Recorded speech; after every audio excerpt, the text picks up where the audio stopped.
नमस्कार दोस्तों, एक बार और आपके अपने YouTube चैनल भूनकर मैथमेटिक्स में आप सभी दोस्तों का हार्दिक स्वागत करता हूं। एक और नया मॉडल पेपर लेकर के आपके बीच आया हूं। और दोस्तों आज हम बात करने जा रहे हैं 7 नंबर के मॉडल पेपर को लेकर के बात करूंगा। तो दोस्तों पशु परीक्षक भर्ती परीक्षा जो कि दिसंबर माह में आयोजित होगी, उसी भर्ती परीक्षा को लेकर के हमारे मॉडल पेपर है। और आज के मॉडल पेपर में हम इम्पोर्टेंट 25 प्रश्न और आंसरों को लेकर के बात करने वाला हूँ। तो दोस्तों हमारे इस वीडियो को शुरू से लेकर के लास्ट तक ज़रूर देखें। चैनल को अगर अभी तक आपने सब्सक्राइब नहीं किया है तो जल्दी से जल्दी हमारे चैनल को सब्सक्राइब करें, साथ में ही प्रेस बेल आइकन को क्लिक करना बिल्कुल ना भूलें ताकि मेरे वीडियो की नोटिफिकेशन सबसे पहले आपको मिल सके। तो दोस्तों तैयार हो जाइए, पशु परिचय भर्ती परीक्षा बहुत नज़दीक है और एक ऐसी भर्ती है दोस्तों जो बहुत बड़ी भर्ती है और यहाँ से हम आसानी से सिलेक्शन भी प्राप्त कर सकते हैं। तो दोस्तों एक नंबर का प्रश्न है और स्टार्ट कर लेते हैं आज का हमारा पूरा वीडियो। तो देख सकते हो आपकी स्क्रीन के सामने है हमारा एक नंबर का प्रश्न। और आज की इस वीडियो में हम बात कर रहे हैं मेवाड़ के इतिहास से संबंधित सारे प्रश्न हैं। देख सकते हो जो एक नंबर का प्रश्न है बिल्कुल आसान सा प्रश्न है। तो देखिए, राजस्थान का कौन सा पूर्व राजवंश शैव परंपरा का निर्वहन करता है। तो देखिए दोस्तों बिल्कुल आसान सा प्रश्न है कि राजस्थान का कौन सा पूर्व राजवंश शैव परंपरा का निर्वहन करता है। तो देख सकते हो लैब असिस्टेंट एग्जाम 2022 में पूछा गया है। तो हमारे सामने चार ऑप्शन है, देख सकते हो। ए नंबर का जो ऑप्शन दे रखा है वो है चौहान, बी नंबर का ऑप्शन है वो है गोहिल, और सी नंबर का जो ऑप्शन दे रखा है वो है सिसोदिया, और डी नंबर का जो ऑप्शन है वो है राणा। तो देख सकते हो राजस्थान का कौन सा पूर्व राजवंश शैव परंपरा का निर्वहन करता है। तो दोस्तों वो है गुहिल वंश। तो दोस्तों गुहिल वंश मेवाड़ से संबंधित है, तो बी वाला ऑप्शन हमारा यहाँ पर बिल्कुल सही आंसर है। तो दोस्तों इसकी व्याख्या को लेकर के बात कर लेता हूँ। तो देखिए व्याख्या वेरी मोस्ट इंपोर्टेंट है, व्याख्या से बहुत सारे प्रश्न आसानी से सॉल्व हो सकते हैं। तो देख सकते हो यहाँ पर शैव संप्रदाय, तो देखिए शैव संप्रदाय तो भगवान शिव के अवतारों स्वरूप का पूजन होता है, तो वो शैव संप्रदाय कहला जाता है। राजस्थान में मेवाड़ रियासत देख सकते हो शैव मत को मानने वाली है। तो देख सकते हो मेवाड़ रियासत थी वो शैव संप्रदाय को मानने वाली रियासत है। आगे देख सकते हो मेवाड़ के हारित ऋषि पाशुपत संप्रदाय के लकुलिश संप्रदाय से हैं। आगे देख सकते हो प्रमुख मंदिर कौन से हैं लकुलिश पाशुपत संप्रदाय से संबंधित। तो देखिए, तो यहाँ पर देख सकते हो एकलिंगनाथ कैलाशपुरी उदयपुर। तो दोस्तों एकलिंगनाथ जी का मंदिर कहाँ है, तो कैलाशपुरी उदयपुर में स्थित है। और ये पाशुपत संप्रदाय जो कि लकुलिश संप्रदाय से संबंधित है। आगे देख सकते हो इस मंदिर का निर्माण किसने करवाया, तो बप्पा रावल मोकल द्वारा जीर्णोद्धार तथा रायमल ने वर्तमान स्वरूप प्रदान किया। तो दोस्तों यहाँ पर जो मेवाड़ राजवंश है, गुहिल राजवंश, वहाँ से संबंधित बात कर ली हमने। और जो शैव संप्रदाय का प्रमुख मंदिर है एकलिंग नाथ जी मंदिर जो कि कैलाशपुरी उदयपुर में स्थित है, उसको लेकर के बात कर ली। तो दोस्तों वेरी मोस्ट इंपोर्टेंट प्रश्न था। आगे बात कर लेता हूँ तो 2 नंबर का प्रश्न देख सकते हो दोस्तों, आज का जो 2 नंबर का प्रश्न है उसको लेकर के बात कर लेता हूँ। और वेरी मोस्ट इंपोर्टेंट प्रश्न कांस्टेबल एग्जाम 2020 में पूछा गया है। तो देख सकते हो गुहिल वंश का पहला शासक कौन था। तो देखिए दोस्तों 2 नंबर का प्रश्न है, तो गुहिल वंश का पहला शासक कौन था। तो देख सकते हो ऑप्शन ए है वो है अमर सिंह, ऑप्शन बी दे रखा है वो है बप्पा रावल, और ऑप्शन सी दे रखा है वो है राणा हम्मीर, और ऑप्शन डी देखिए छत्र सिंह। तो देखिए दोस्तों गुहिल वंश का पहला शासक कौन था, तो वो है बप्पा रावल को माना जाता है। तो बी नंबर का जो विकल्प है हमारा बिल्कुल सही आंसर है, बी नंबर का विकल्प। इसकी व्याख्या को लेकर के फिर से बात कर लेता हूँ। तो देखिए एक बार और हम मेवाड़ के इतिहास को लेकर के बात कर लेते हैं। तो देखिए बप्पा रावल, तो देखिए बप्पा रावल से बात करता हूँ तो इनका पूरा नाम था वो था कालपूज के नाम से भी जाना जाता है। और इनका जो समय बताया जाता है वो है 734 से लगा करके 753 ईस्वी तक काल भोज का काल बताया जाता है, समय है इनका। आगे देखियो इनके जो गुरु थे वो कौन थे, तो हारित ऋषि इनके गुरु थे। इनके गुरु थे तो बप्पा रावल जिनको काल भोज भी कहते हैं, और इनके गुरु थे वो थे हारित ऋषि। 734 ईस्वी में मानमुरी को परास्त कर गुहिल वंश की स्थापना की। तो देख सकते हो यहाँ पर बप्पा रावल ने 734 ईस्वी में मानमुरी को परास्त कर गुहिल वंश की स्थापना की थी और इनकी राजधानी बनाई थी, तो वो तो नागदा को बनाया था। आगे देख सकते हो कैलाशपुरी में एकलिंग मंदिर का निर्माण करवाया तो वो बप्पा रावल के द्वारा ही करवाया गया है। सर्वप्रथम सोने का सिक्का चलाया तो वो बप्पा रावल ने चलवाया था, और 115 ग्रैंड जो कि अजमेर से प्राप्त हुआ है। इनकी समाधि बनी हुई है तो वो नागदा में ही है। आगे देख सकते हो आठपुर अभिलेख, तो देखिए दोस्तों आठपुर अभिलेख सूर्य के समान तेजस्वी बताया गया है। तो देखिए दोस्तों सूर्य के समान तेजस्वी बताया गया है तो आठपुर अभिलेख में बताया गया है, और वो बप्पा रावल को बताया गया है। तो दोस्तों फिर से हमने बात कर ली बप्पा रावल से संबंधित और मेवाड़ के इतिहास से संबंधित एक जो महत्वपूर्ण जानकारी थी, और सारे प्रश्न यहाँ से कवर होते हैं। अगर कोई प्रश्न आता है तो यहाँ से बाहर नहीं जाना है।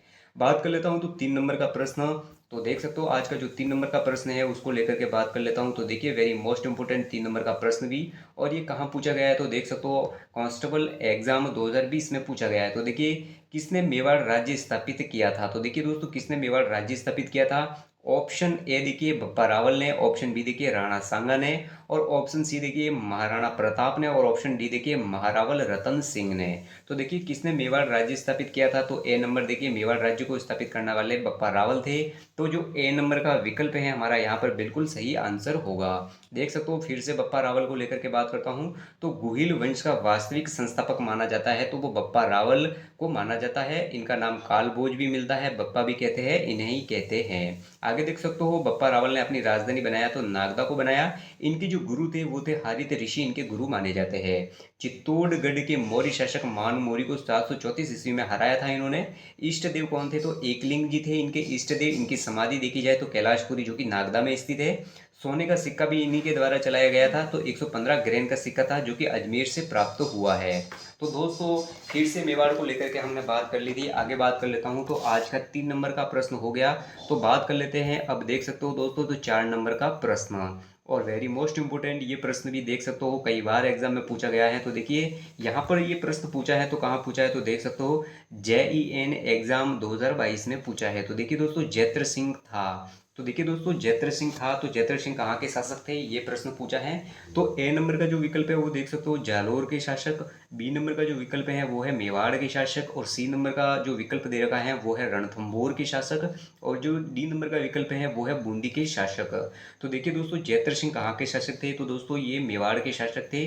तो बी नंबर का जो हमारा विकल्प होगा यहाँ पर बिल्कुल सही आंसर होगा। फिर से देख सकते हो दोस्तों जैत्र सिंह को लेकर के इसकी जो व्याख्या है वहां से लेकर हम बात कर लेते हैं। तो देखिए जैत्र सिंह मेवाड़ का शासक था। तो इनका जो शासन काल बताया जाता है वो देख सकते हो 1213 से लगा करके 1253 ईस्वी तक इनका काल माना जाता है। आगे देख सकते हो जैत्र सिंह ने भूताड़ा के युद्ध में इल्तुतमिश को हराया था 1227 ईस्वी में। और जैत्र सिंह के सेनापति थे तो वो कौन से, मदन और बालक नाम के 2 सेनापति थे।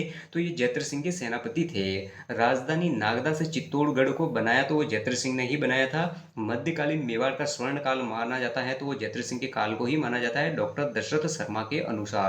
तो दोस्तों राजधानी नागदा से चित्तौड़गढ़ को बनाया है तो वो किसने बनाया है, जैत्र सिंह ने बनाया है। और कई बार एग्जाम में ये प्रश्न पूछा गया है। तो वेरी मोस्ट इंपोर्टेंट दोस्तों ये प्रश्न भी आपको पता होना चाहिए। आगे बात कर लेता हूं। तो अगला प्रश्न देख सकते हो 5 नंबर के प्रश्नों को लेकर के बात कर लेता हूं। तो देखिए आज का जो 5 नंबर का प्रश्न है वो हमारे बीच है और इस प्रश्न को लेकर के बात करता हूं। और देख सकते हो यहाँ पर राजस्थान पुलिस कांस्टेबल एग्जाम 2015 में पूछा है। तो देखिए निम्नलिखित में से कौन सा काल क्रमानुसार की दृष्टि से सही नहीं है। तो देखिए निम्नलिखित में से कौन सा कालानुक्रम की दृष्टि से सही नहीं है। तो दोस्तों कौन से काल क्रम के अनुसार सही नहीं है यानी कि गलत विकल्प कौन सा है उसे ही हमें पकड़ना है कि कौन सा सही होगा। तो देख सकते हो ए नंबर का जो विकल्प है वो है जैत्र सिंह, समर सिंह और तेज सिंह, यहाँ पर ये सही है। आगे देखिए बी नंबर के विकल्प को मान लेता हूँ। तो देखिए दोस्तों समर सिंह, तेज सिंह और जैत्र सिंह, तो ये भी सही है। आगे देख सकते हो सी नंबर का जो विकल्प है वो है जैत्र सिंह, तेज सिंह और समर सिंह, ये बिल्कुल गलत आंसर है। और आगे देख सकते हो डी नंबर का जो विकल्प है वो है तेज सिंह, समर सिंह और जैत्र सिंह। तो दोस्तों कौन काल क्रमानुसार की दृष्टि से सही नहीं दृष्टि से सही है। तो दोस्तों यहाँ पर हमारा जो सही आंसर होगा वो होगा सी वाला। देखिए जैत्र सिंह, तेज सिंह और समर सिंह, ये काल क्रम के अनुसार बिल्कुल सही आंसर है। तो सी वाला ऑप्शन है हमारा यहाँ पर बिल्कुल सही आंसर होगा। देख सकते हो दोस्तों इसकी व्याख्या को लेकर के फिर से बात कर लेता हूँ। तो देख सकते हो यहाँ पर जैत्र सिंह, तो देखिए जैत्र सिंह का जो समय बताया जाता है 1213 से लगा करके 1253 बताया जाता है। डॉक्टर दशरथ शर्मा ने इन्हें चित्तौड़ का प्रथम विजेता कहा है। तो किसे कहा है, जैत्र सिंह को कहा है। चित्तौड़ को मेवाड़ की तीसरी राजधानी बनाया था वो जैत्र सिंह ने ही बनाया था। भूतड़ा का युद्ध कब होता है तो 1226 ईस्वी के इल्तुतमिश की राजधानी इल्तुतमिश को पराजित किया था तो वो जैत्र सिंह के द्वारा किया गया था। आगे देख सकते हो तेज सिंह, तो तेज सिंह का जो शासनकाल था वो देख सकते हो 1252 से लगा करके 1273 ईस्वी माना जाता है। और देखिए तेज सिंह को जो उपाधियां दी गई थी उनमें था परम भट्टारक भी, तेज सिंह परम भट्टारक, महाराजाधिराज और परमेश्वर। तो दोस्तों ये उपाधियां वेरी मोस्ट इंपोर्टेंट है। तेज सिंह की उपाधियां हैं तो परम भट्टारक, महाराजाधिराज धर्मराज और परमेश्वर, ये तीनों की उपाधियाँ किसको दी गई है? तो तेज सिंह को दी गई है। आगे देख सकते हो, देखिए देखिए दोस्तों, सावंग परिक्रमण सूत्र श्रावण प्रतिक्रमण सूत्र चूर्णी, तो देख सकते हो यहाँ पर की रचना भी इन्हीं के काल में हुई है। 1260 कमलचंद्र बलवन का आक्रमण यहाँ पर हुआ था। तो देख सकते हो दोस्तों, श्रावण प्रतिक्रमण सूत्र चूर्णी की रचना 1260 ईस्वी में तेज सिंह के काल में ही हुई, और इसकी रचना किसने की थी? कमलचंद्र द्वारा बलवन का आक्रमण हुआ था तब की गई थी। आगे देख सकते हो समर सिंह, तो देखिए समर सिंह को लेकर के बात करता हूँ तो समर सिंह का जो समय बताया जाता है तो 1273 से लगा करके 1302 ईस्वी के बीच इनका समय है। चिरवा अभिलेख में इन्हें शत्रु शक्ति का अपहर्ता कहा गया है। तो देखिए शत्रु शक्ति का अपहर्ता किसे कहा गया है? तो समर सिंह को कहा गया है चिरवा अभिलेख में। आगे देख सकते हो, जीव हिंसा पर प्रतिबंध लगाया तो वो समर सिंह के द्वारा ही लगाया गया था। तो दोस्तों यहाँ पर जो व्याख्या है वेरी मोस्ट इंपोर्टेंट है। मेवाड़ के जितने भी शासक हुए हैं उनके अलग अलग बात बताई गई है, और मोस्ट इंपोर्टेंट हमने यहाँ पर बात की है तो जैत्र सिंह, तेज सिंह और समर सिंह। तो दोस्तों इनका कालक्रम भी देख सकते हो, सबसे पहले जैत्र सिंह आएगा, फिर तेज सिंह आएगा और फिर समर सिंह आएगा। तो हमारा यही विकल्प सी वाला बिल्कुल सही था। तो दोस्तों बात कर लेते हैं तो आज का अगला प्रश्न देख सकते हो। जो हमारा अगला प्रश्न है वो देख सकते हो 6 नंबर के प्रश्न को लेकर के बात करता हूँ, और वेरी मोस्ट इंपोर्टेंट प्रश्न ये भी। तो देखिए दोस्तों, JEN एग्जाम 2020 में पूछा है। तो देख सकते हो, गोरा और बादल ने किसकी रक्षा की थी? तो देखिए दोस्तों, गोरा और बादल ने किसकी रक्षा की थी? तो देख सकते हो, ऑप्शन ए है वो है महाराणा प्रताप, ऑप्शन बी है रानी पद्मिनी, और ऑप्शन सी है वो है राणा उदय सिंह, और ऑप्शन डी दे रखा है कमलावती। तो देखिए दोस्तों, घोरा और बादल ने किसकी रक्षा की थी? तो बी वाला देखिए रानी पद्मिनी की रक्षा की थी, तो वो घोरा और बादल के द्वारा की गई थी। तो बी नंबर का जो हमारा विकल्प है ये बिल्कुल सही आंसर होगा। फिर से देख लेते हैं इसकी व्याख्या, वेरी मोस्ट इंपोर्टेंट।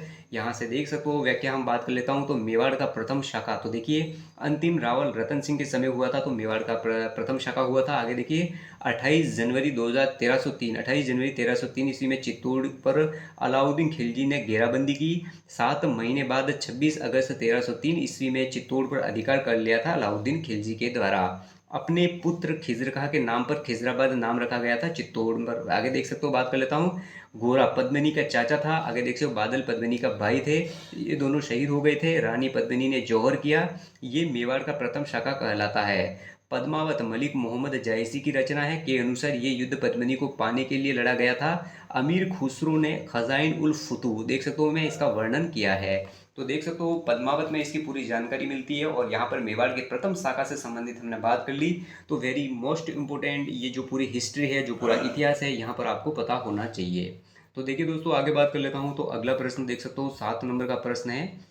तो देखिए 7 नंबर के प्रश्न को लेकर के बात कर लेता हूँ। तो देख सकते हो यहाँ पर जो 7 नंबर का प्रश्न है वो भी बिल्कुल आसान सा प्रश्न है। राजस्थान पुलिस कांस्टेबल एग्जाम 2018 में पूछा है। तो देख सकते हो, अलाउद्दीन खिलजी और मेवाड़ वासियों के बीच चित्तौड़गढ़ की घेराबंदी किस वर्ष हुई थी? तो देखिए दोस्तों, अलाउद्दीन खिलजी और मेवाड़ वासियों के बीच चित्तौड़गढ़ की घेराबंदी किस वर्ष हुई थी? तो देख सकते हो, ए नंबर का जो विकल्प है वो है 1567 में, बी नंबर का विकल्प देखिए 1303 में, और सी नंबर का विकल्प देख सकते हो 1534 ईस्वी में, और डी नंबर का जो विकल्प है 1467। तो देखिए दोस्तों, अलाउद्दीन खिलजी और मेवाड़ वासियों के बीच चित्तौड़गढ़ की घेराबंदी किस वर्ष हुई? तो बी नंबर का देखिए 1303 में होती है। तो बी नंबर का जो विकल्प है हमारा बिल्कुल सही आंसर है। देख सकते हो, इसके इतिहास को लेकर के फिर से हम बात कर लेते हैं। इसकी जो जो क्या बोलते हैं व्याख्या है उनको लेकर के बात कर लेता हूँ। तो देखिए 1303 ईस्वी में अलाउद्दीन खिलजी ने चित्तौड़ के रावल रतन सिंह से, तो देखिए दोस्तों 1303 ईस्वी में अलाउद्दीन खिलजी ने चित्तौड़ के रावल रतन सिंह थे। आगे देख सकते हो, 26 अगस्त 1303 को रानी पद्मिनी का अन्य रानियों द्वारा जौहर किया गया था चित्तौड़ के दुर्ग में। आगे देखिए तारीख है अलाई अमीर खुसरो में इसका वर्णन मिलता है। आगे देख सकते हो, रावल शाखा का अंत हो जाता है यहाँ पर। गोरा बादल रतन सिंह के सेनापति तो जो वीरगति को प्राप्त हुए थे। चित्तौड़ का प्रथम शाखा माना जाता है, तो यही युद्ध माना जाता है 1303 का। तो दोस्तों वेरी मोस्ट इंपोर्टेंट है, कई बार एग्जाम में ये प्रश्न पूछा गया है। बात कर लेता हूँ तो 8 नंबर का प्रश्न। तो देखिए दोस्तों, आज का जो 8 नंबर का प्रश्न है उसको लेकर के बात कर लेता हूँ। तो देख सकते हो 8 नंबर का प्रश्न, तो देखिए यहाँ पर जो 8 नंबर का प्रश्न है वो भी JEN डिग्री एग्जाम 2022 में पूछा गया है। तो देखिए सारंगपुर का युद्ध कब लड़ा गया था? तो देखिए दोस्तों, सारंगपुर का युद्ध कब लड़ा गया था? तो ए नंबर का जो विकल्प है वो देख सकते हो 1437 ईस्वी में, बी नंबर का जो विकल्प है 1443 ईस्वी में, और सी नंबर का विकल्प है वो है 1517 ईस्वी में, और डी नंबर का विकल्प है वो है 1428 ईस्वी में। तो देखिए दोस्तों, सारंगपुर का युद्ध कब लड़ा गया? तो ए नंबर पर देखिए 1437 ईस्वी में लड़ा गया था, तो वो सारंगपुर का युद्ध लड़ा गया था। तो जो हमारा ए नंबर का जो विकल्प होगा वो बिल्कुल सही आंसर है। तो देख सकते हो यहाँ पर सारंगपुर का युद्ध देखिए 1437 ईस्वी में किन किन के बीच में लड़ा गया, तो मेवाड़ महाराणा कुंभा व मालवा के महमूद खिलजी के बीच लड़ा गया था, वो सारंगपुर का युद्ध लड़ा गया था। और इनका परिणाम देख सकते हो तो दोस्तों महाराणा कुंभा की विजय होती है इस युद्ध में। इनकी स्मृति में चित्तौड़गढ़ में विजय स्तंभ का निर्माण करवाया गया है। तो दोस्तों सारंगपुर का जो युद्ध लड़ा गया था 1437 में महाराणा कुंभा और महमूद खिलजी के बीच लड़ा गया था, इसमें सांगा की जो महाराणा कुंभा थी उनकी विजय हो जाती है, और इन विजय के उपलक्ष्य में ही उन्होंने चित्तौड़गढ़ में विजय स्तंभ का निर्माण करवाया है। तो वेरी मोस्ट इंपोर्टेंट ये प्रश्न भी आगे बात कर लेता हूँ। तो अगला प्रश्न देख सकते हो दोस्तों, 9 नंबर के प्रश्न को लेकर के बात कर लेता हूं। तो देखिए आज का जो 9 नंबर का प्रश्न है और ये प्रश्न पूछा गया है, तो देख सकते हो आप सेकंड ग्रेड एग्जाम 2017 में पूछा है। तो देखिए निम्नलिखित में से किस रचना में अमीर खुसरो ने चित्तौड़ पर अलाउद्दीन खिलजी के आक्रमण का वर्णन किया है। तो देखिए दोस्तों, ए नंबर का जो विकल्प है वो है तुगलकनामा, बी नंबर का विकल्प देख सकते हो मुक्ता उल फुतूह, और देखिए सी नंबर का विकल्प है वो नूह ए सिपहर, और डी नंबर का जो विकल्प है वो है खजाइन उल फुतूह। तो दोस्तों डी नंबर का बिल्कुल सही है, खजाइन उल फुतूह में अमीर खुसरो ने इसकी रचना की है। तो जो डी नंबर का विकल्प है हमारा यहाँ पर बिल्कुल सही आंसर है। और फिर से इसकी व्याख्या को लेकर के बात कर लेता हूँ। तो देख सकते हो यहाँ पर व्याख्या है, चित्तौड़ का प्रथम शाखा देख सकते हो तो 26 अगस्त 1303 ईस्वी को चित्तौड़ का प्रथम शाखा होता है। रावल रतन सिंह और अलाउद्दीन खिलजी के बीच हुआ था। रतन सिंह की पराजय तथा मेवाड़ में रावल शाखा का अंत हो जाता है। यहाँ पर आगे देख सकते हो अमीर खुसरो ने खजाइन उल फुतूह में इसका वर्णन किया है। चित्तौड़ का नाम पुत्र खिजर खां के नाम पर खिजराबाद रखा जाता है। रानी पद्मिनी ने इसमें जौहर किया था। तो दोस्तों फिर से हमने पद्मिनी के इतिहास को लेकर के और मेवाड़ के इतिहास से संबंधित बात कर ली। कई बार यहाँ से प्रश्न उठते हैं दोस्तों। तो दोस्तों आगे बात कर लेता हूँ। तो अगला प्रश्न तो देख सकते हो आज का जो अगला प्रश्न है 10 नंबर के प्रश्न को लेकर के बात कर लेता हूँ। तो देख सकते हो 10 नंबर का प्रश्न है हमारे बीच, और जूनियर इंजीनियर एग्जाम 2016 में पूछा है। तो देखिए अलाउद्दीन खिलजी ने मेवाड़ पर आक्रमण किया था। तो देखिए दोस्तों अलाउद्दीन खिलजी ने मेवाड़ पर आक्रमण कब किया था। तो ए नंबर का विकल्प है वो है 1296 ईस्वी में, बी नंबर का विकल्प है 1285 ईस्वी में, और सी नंबर का जो विकल्प दे रखा है 1268 ईस्वी में, और डी नंबर का विकल्प है वो है 1303 ईस्वी में। तो देखिए दोस्तों डी बिल्कुल सही है, अलाउद्दीन खिलजी ने मेवाड़ पर आक्रमण किया था। तो कब किया था, 1303 ईस्वी में इसने आक्रमण किया था। तो डी नंबर का जो विकल्प है हमारा बिल्कुल सही आंसर होगा। देख सकते हो इसकी व्याख्या को लेकर के भी बात कर लेता हूँ। तो देखिए रावल रतन सिंह के समय 28 जनवरी 1303 ईस्वी में अलाउद्दीन खिलजी ने मेवाड़ पर आक्रमण किया था। मेवाड़ का प्रथम शाखा भी इसी को कहा जाता है। अमीर खुसरो के तारीख अलाई खजाइन उल फुतूह में इनका उल्लेख मिलता है। अलाउद्दीन विजयी होता है। आगे देख सकते हो खिजराबाद नाम रखा गया है उनके बेटे के नाम पर। रावल शाखा का यहाँ पर अंत हो जाता है। तो दोस्तों फिर से हमने मेवाड़ के इतिहास से संबंधित बात कर ली। आगे बात कर लेता हूँ। तो अगला प्रश्न देख सकते हो आज का जो 11 नंबर का प्रश्न है उसको लेकर के बात करता हूँ। तो देख सकते हो 11 नंबर का प्रश्न तो देखिए दोस्तों यहाँ पर 11 नंबर का प्रश्न है, पीटीआई एग्जाम 2018 में पूछा है। तो देखिए 1303 ईस्वी में चित्तौड़ विजय के बाद अलाउद्दीन ने चित्तौड़ का नया नाम क्या रखा था। तो देखिए 1303 ईस्वी में चित्तौड़ विजय के बाद अलाउद्दीन ने चित्तौड़ का नया नाम क्या रखा था। तो हमारे सामने विकल्प है, ए नंबर का विकल्प है वो है नसीराबाद, बी नंबर का विकल्प है वो है मोमिनाबाद, और सी नंबर का विकल्प है वो है होशंगाबाद, और डी नंबर का विकल्प है वो है खिजराबाद। तो 1303 ईस्वी में चित्तौड़ पर अलाउद्दीन खिलजी का आक्रमण होता है। अलाउद्दीन खिलजी जीत जाता है और अपने बेटे खिजर खां के नाम पर जो चित्तौड़ में का नाम रखा जाता है वो है खिजराबाद। तो दोस्तों डी नंबर का जो विकल्प है हमारा यहाँ पर बिल्कुल सही आंसर होगा। तो दोस्तों इसकी जो व्याख्या है उसको लेकर के फिर से बात कर लेता हूँ। तो देख सकते हो यहाँ पर चित्तौड़गढ़ का प्रथम शाखा कब होता है। तो 26 अगस्त 1303 ईस्वी को हुआ था। आगे देख सकते हो रावल रतन सिंह की पत्नी रानी पद्मिनी को पाने के लिए ये युद्ध लड़ा गया था। घोड़ा बादल वीरगति को प्राप्त होते हैं इस युद्ध में। आगे देखिए चित्तौड़ विजय के बाद अलाउद्दीन ने अपने पुत्र खिजर खां को किला सौंपा तथा इसका नाम खिजराबाद रखा। तारीख अलाई जो कि अमीर खुसरो ने लिखी है, खजाइन उल फुतूह अमीर खुसरो के द्वारा लिखी गई है, ये इनका वर्णन मिलता है। तो दोस्तों यहाँ से फिर से हमने चित्तौड़ के प्रथम शाखे को लेकर के बात कर ली। वेरी मोस्ट इंपोर्टेंट प्रश्न देख सकते हो दोस्तों। जो अगला प्रश्न है तो 12 नंबर का जो प्रश्न है उसको लेकर के बात कर लेता हूँ। तो देख सकते हो 12 नंबर का प्रश्न तो देखिए दोस्तों, ये एग्ज़ाम भी पूछा गया है, तो कहाँ पर पूछा गया है, तो आपके सामने एलएसए एग्ज़ाम 2022 में पूछा गया है। तो देखिए, निम्नलिखित में से कौन सिसोदिया वंश के पूर्वज बने थे। तो देखिए दोस्तों, सिसोदिया वंश के पूर्वज किसे माने जाते हैं, तो हमारे सामने विकल्प है। ए नंबर का जो विकल्प है वो है राणा उदय सिंह प्रथम, बी नंबर का विकल्प है वो है राणा प्रताप, सी नंबर का जो विकल्प है राणा कुंभा और डी नंबर का जो विकल्प है राणा हम्मीर। तो देख सकते हो, सिसोदिया वंश के पूर्वज किन्हें मानते हैं, तो राणा हम्मीर को माना जाता है। तो डी नंबर का जो विकल्प है हमारा बिल्कुल सही आंसर है। फिर से इसके इतिहास को लेकर के बात कर लेता हूँ। तो देख सकते हो, इतिहास हमारे सामने है। तो देखिए दोस्तों, हमीर देव सिसोदिया, तो देख सकते हो हमीर देव सिसोदिया, इनका जो काल माना जाता है 1326 से लगा करके 1364 के बीच इनका समय माना जाता है। इनका उपनाम देख सकते हो, वेरी मोस्ट इम्पोर्टेंट, विषम घाटी पंचानन कहा जाता है। तो कीर्ति कीर्ति स्तंभ प्रशस्ति के अनुसार हमीर देव को कहा जाता है। वीर राजा भी कहा जाता है, तो हमीर देव को कहा जाता है। रसिक प्रिया में कुंभा द्वारा ये नाम दिया गया है। मेवाड़ का उद्धारक भी कहा जाता है, तो वो राणा हम्मीर को कहा जाता है, हमीर देव को कहा जाता है। हिंदू प्रबल राजा कहा जाता है, तो वो भी हमीर देव को कहा जाता है। कर्नल टॉड द्वारा ये बात बोली गई है। यहाँ पर देख सकते हो, नोट बात कर लेता हूँ। तो देखिए, 1303 में मेवाड़ पर अलाउद्दीन खिलजी का अधिकार हो गया। पुनः 1326 में हमीर ने चित्तौड़ पर अधिकार कर मेवाड़ में सिसोदिया राजवंश की नींव डाली थी। तो दोस्तों देख सकते हो, राणा हमीर देव सिसोदिया से संबंधित यहाँ पर हमने बात कर ली थी। विषम घाटी पंचानन, वीर राजा, हिंदू प्रबल राजा, ये सारे के सारे उपनाम हैं। तो हमीर देव सिसोदिया के उपनाम है। वेरी मोस्ट इंपोर्टेंट प्रश्न बनता है यहाँ से। तो दोस्तों, अगले प्रश्न को लेकर के बात कर लेता हूँ। तो देख सकते हो, 13 नंबर के प्रश्न को लेकर के बात करता हूँ। तो आज का जो 13 नंबर का प्रश्न है वो देख सकते हो आपके सामने है। अगर आपने व्याख्या अगर ध्यान से पढ़ी है तो इस प्रश्न को आप आसानी से सॉल्व कर लोगे। तो देखिए, रीट L2 में पूछा गया है 2022 में। तो देखिए, विषम घाटी पंचानन की संज्ञा मेवाड़ के किस शासक को दी गई थी। तो देख सकते हो, विषम घाटी पंचानन की संज्ञा मेवाड़ के किस शासक को दी गई है। तो ए नंबर का जो विकल्प है देख सकते हो राणा हमीर, बी नंबर का जो विकल्प है वो है राणा लाखा और सी नंबर का जो विकल्प है वो है राणा कुंभा और डी नंबर का जो विकल्प है वो दे रखा है राणा उदय सिंह। तो देखिए दोस्तों, विषम घाटी पंचानन की उपाधि दी गई है तो वो राणा हमीर को दी गई है। तो ऑप्शन ए वाला हमारा यहाँ पर बिल्कुल सही आंसर है। दोस्तों, कई बार ये एग्जाम में प्रश्न पूछा गया है, इसकी व्याख्या को लेकर के बात कर लेता हूँ। तो देख सकते हो, व्याख्या आपके बीच है। तो देखिए, यहाँ पर राणा हम्मीर को लेकर के बात करता हूँ। तो देख सकते हो, राणा हम्मीर अगर इनका समय माना जाता है तो 1326 से लगा करके 1364 ईस्वी के बीच इनका समय माना जाता है मेवाड़ के इतिहास में। आगे देखिए, 1326 ईस्वी में चित्तौड़गढ़ पर अधिकार कर गुहिल वंश की पुनः स्थापना की थी, तो वो राणा हम्मीर के द्वारा की गई थी। सिसोदा जागीरदार होने के कारण सिसोदिया कहा गया है इनको। मेवाड़ के उद्धार की संज्ञा दी गई है, तो वो राणा हम्मीर को दी गई है। राणा कुंभा की कीर्ति स्तंभ प्रशस्ति में राणा हम्मीर को विषम घाटी पंचानन पंचानन देखिए, विकट आक्रमणों में सिंह के समान कहा गया है इनको। तो दोस्तों, राणा हम्मीर को लेकर के यह सारी बातें लिखी गई है। तो वेरी मोस्ट इंपोर्टेंट।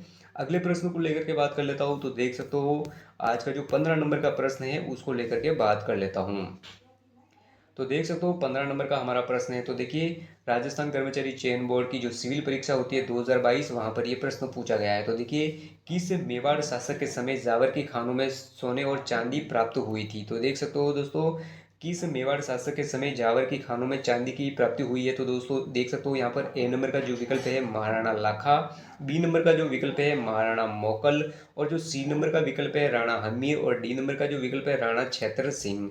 तो देख सकते हो दोस्तों, राणा लाखा के समय जावर में चांदी की खानें प्राप्त हुई थी।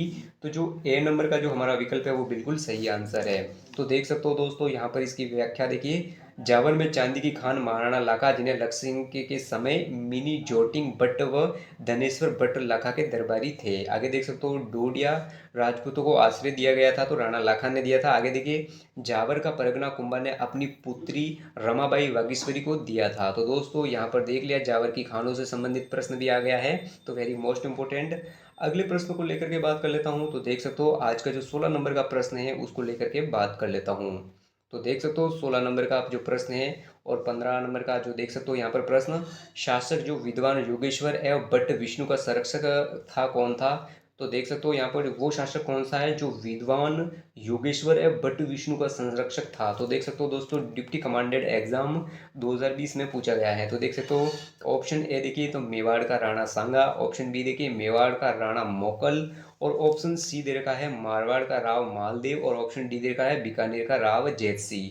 तो दोस्तों शासक जो विद्वान योगेश्वर है बट विष्णु का संरक्षक था, तो कौन था? तो मेवाड़ का राणा मोकल। तो बी नंबर का जो विकल्प है हमारा यहाँ पर बिल्कुल सही आंसर है बी वाला।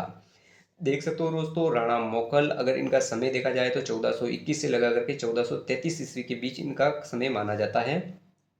आगे देख सकते हो, योगेश्वर तथा भट्ट विष्णु दरबारी माने जाते हैं, इनके राणा मोकल थे। फना वसील मना प्रमुख शिल्पी थे। यहाँ पर देख सकते हो शिल्पियों के नाम भी है। शमसिद्धेश्वर, देखिए शमसिद्धेश्वर चित्तौड़गढ़ का जीर्णोद्धार करवाया तो राणा मोकल ने ही करवाया था।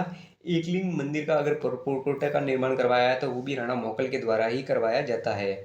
चाचा मेरा ने इनकी हत्या कर ली थी। 1428 ईस्वी में नागौर के फिरोज खां को रामपुरा के युद्ध में परास्त किया था, तो वो किसने किया था? तो वो किया था मेवाड़ के राणा मोकल ने। तो दोस्तों मोकल से संबंधित ये सारी बातें हैं, वेरी मोस्ट इंपॉर्टेंट। अगले प्रश्न को लेकर के बात कर लेता हूँ। तो देख सकते हो आज का जो 17 नंबर का प्रश्न है उसको लेकर के बात कर लेता हूँ। तो देख सकते हो 17 नंबर का प्रश्न।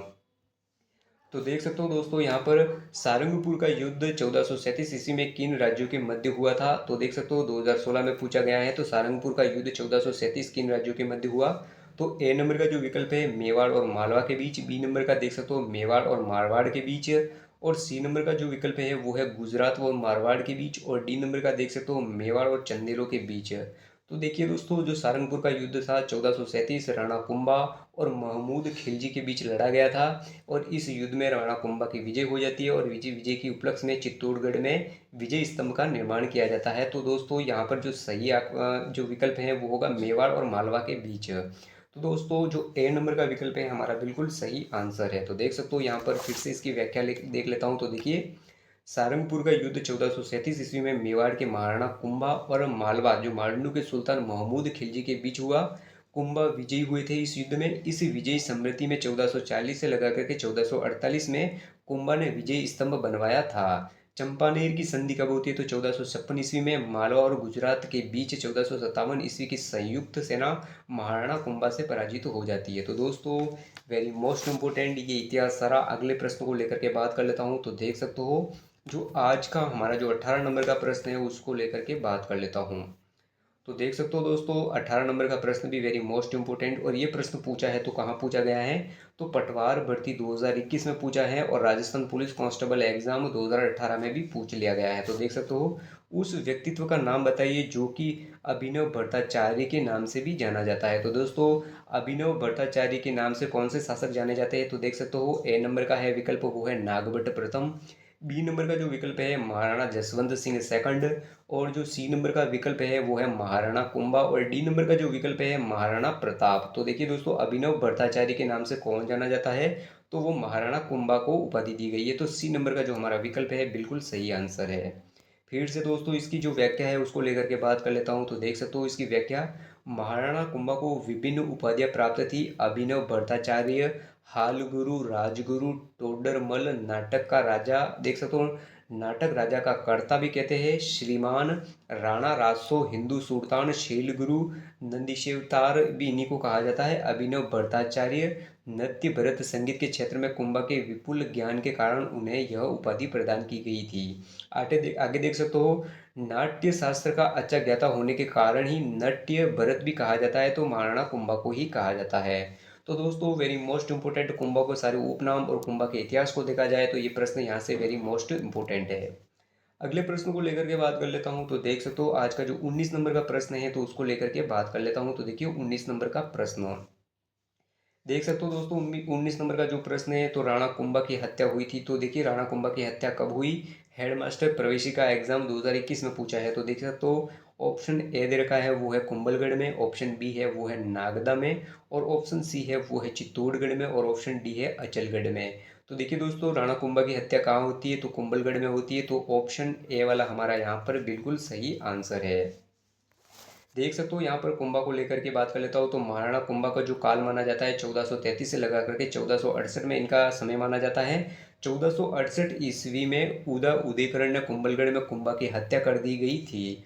उदयकरण, तो देखिए इनका जो काल था वो देखा जाए तो 1468 से लगा करके 1473 में तक इनका शासनकाल किया था।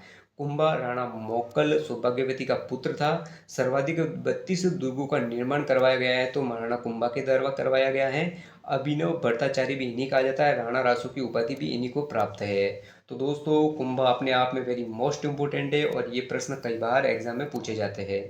अगले प्रश्न को लेकर के बात कर लेता हूँ। तो देख सकते हो आज का जो 20 नंबर का प्रश्न है उसको लेकर के बात कर लेता हूँ। तो देखिए 20 नंबर का प्रश्न और ये कहाँ पूछा गया है, तो थर्ड ग्रेड एग्जाम 2013 में पूछा गया है। तो देखिए 1468 ईस्वी में महाराणा कुंभा की हत्या किसने की थी।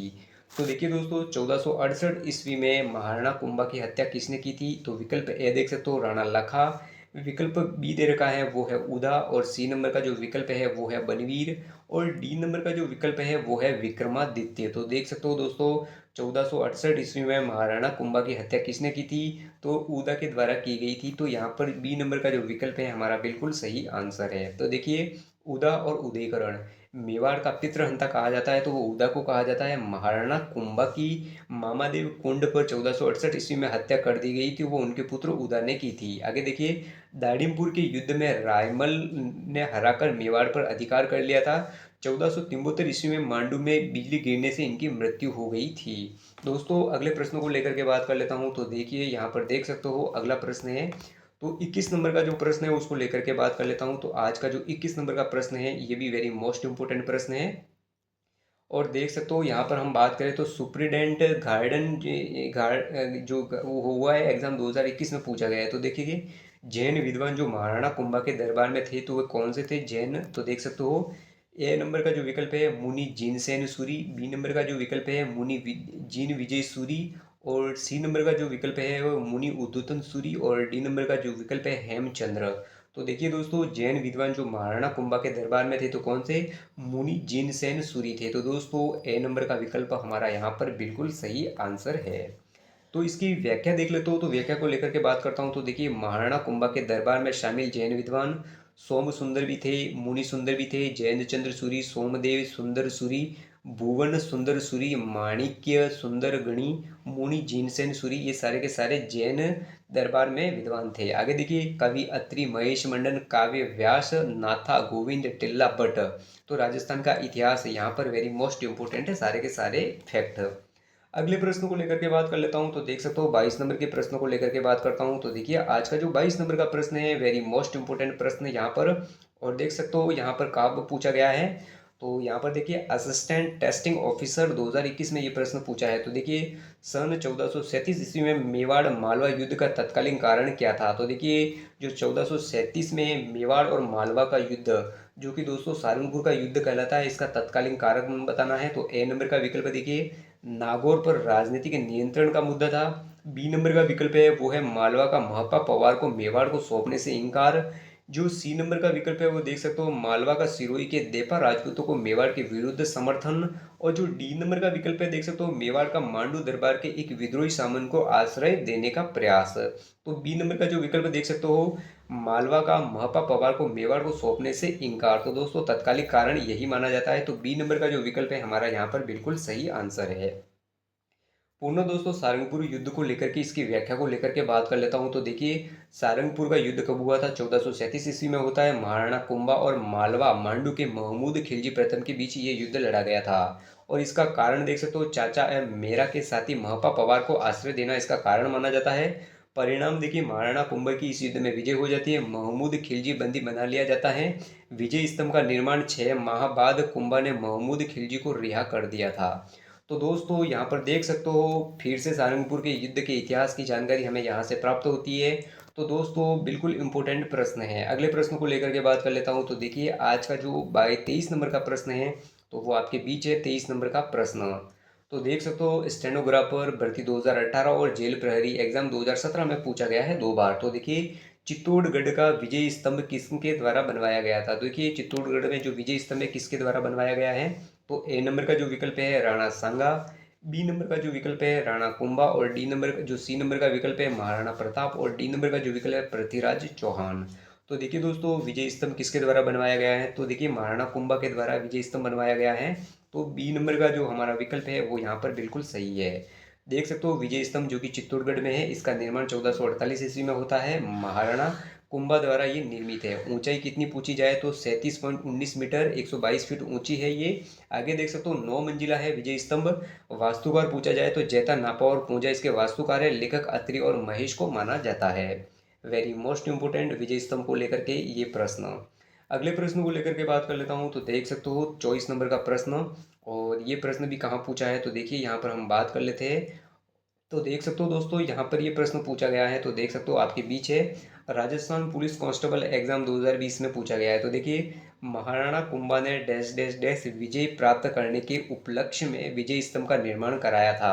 तो देख सकते हो ऑप्शन ए नागौर के शासक, ऑप्शन बी मालवा और गुजरात की सेना, ऑप्शन सी देखिए दिल्ली के सुल्तान, और ऑप्शन ऑप्शन डी है वो है शाकंभरी के शासक। तो बी वाला बिल्कुल सही है, मालवा और गुजरात की सेना। तो बी वाला हमारा यहाँ पर बिल्कुल सही आंसर होगा। देख सकते हो दोस्तों, इसकी जो व्याख्या है तो उसको लेकर के भी बात कर लेता हूँ। तो देखिए, विजय स्तंभ देखा जाए तो महाराणा कुंभा द्वारा मालवा सुल्तान महमूद खिलजी को सारंगपुर का युद्ध 1437 ईस्वी में परास्त करने के उपलक्ष्य में निर्मित है। तो वो है विजय स्तंभ। 1440 से लगा करके 1448 ईस्वी में ये इसका निर्माण होता है। 122 फुट ऊंचा है और ये 9 मंजिला है। देख सकते हो इसका निर्माण जेता नापा पोमा पूंजा इनके निर्माता थे। प्रशस्तिकार कौन था? कवि अत्रि था।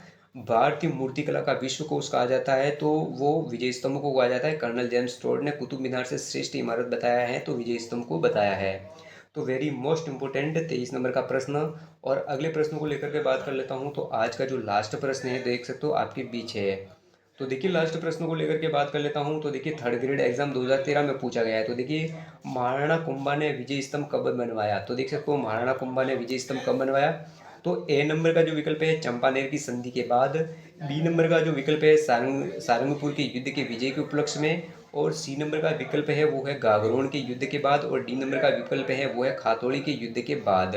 तो महाराणा कुंभा ने विजय स्तंभ कब बनवाया था? तो बी नंबर का देखिए, सारंगपुर के युद्ध में विजय के उपलक्ष्य में विजय स्तंभ का निर्माण करवाया गया था। तो बी नंबर का ऑप्शन बिल्कुल हमारा सही होगा। इसकी व्याख्या को लेकर के बात कर लेता हूँ। तो देख सकते हो यहाँ पर व्याख्या।